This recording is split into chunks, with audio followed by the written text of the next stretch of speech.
Guys, এটা হচ্ছে আমাদের পহেলা বৈশাখের ঘরোয়া আয়োজন।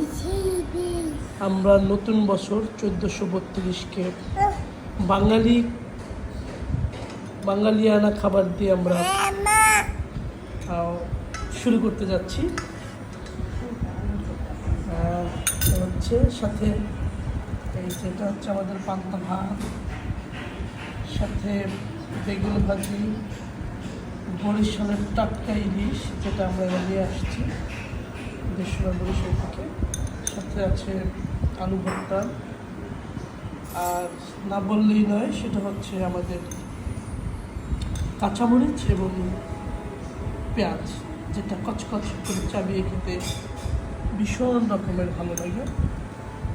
আবারও সবাইকে বাংলা নববর্ষের শুভেচ্ছা জানিয়ে আমি শেষ করছি। সবাই ভালো থাকবেন, সুস্থ থাকবেন। আসসালামু আলাইকুম।